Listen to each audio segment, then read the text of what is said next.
జగన్మోహన్ రెడ్డి ముఖ్యమంత్రిగా ఉన్న సమయంలో ప్రధానంగా ఒక పథకం గురించి అయితే చాలా గొప్పగా చెప్పుకునేవాడు. ఆ పథకం పేరే నాడు నేడు. ఏంటంటే నేను విద్యార్థుల దశ దిశ మార్చేశాను. నేనొచ్చిన తర్వాత పాఠశాలల రూపురేఖలు మొత్తం మార్చేశాను. విద్యా వ్యవస్థను సమూలంగా ప్రక్షాళన చేశానని జగన్మోహన్ రెడ్డి అనేక సందర్భాల్లో చెప్పుకున్నారు. సరే, అది ప్రజలు నమ్మలేదు అనుకోండి, అది వేరే విషయం. నమ్మితే మొన్న ఓట్లు వేసేవాళ్ళు కదా, జగన్మోహన్ రెడ్డి నమ్మలేదు.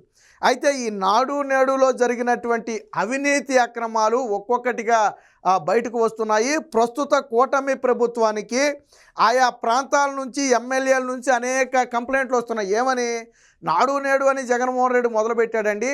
ఇవి ఎక్కడా కూడా నేను ఎంక్వైరీ చేస్తే మా నియోజకవర్గంలో ఈ బడులు పూర్తి కాలేదు, ఈ బడుల్లో ఈ సౌకర్యాలు లేవు, కొన్ని బడులేమో జగన్మోహన్ రెడ్డి నాడు నేడు పేరుతో ఏదో బాగు చేసిన తర్వాత స్కూళ్ళు విలీనం చేయటం వల్ల ఇప్పుడు అవి పాడుపడిపోయినాయండి అని చెప్పి రకరకాల కంప్లైంట్లు వస్తే, ఈ కంప్లైంట్లు ఎక్కువగా రావటం వల్ల ఏం చేసిందంటే దీని మీద ఒక పూర్తి స్థాయి ఆడిట్ చేయాలని చెప్పి రాష్ట్ర ప్రభుత్వం అయితే నిర్ణయించింది.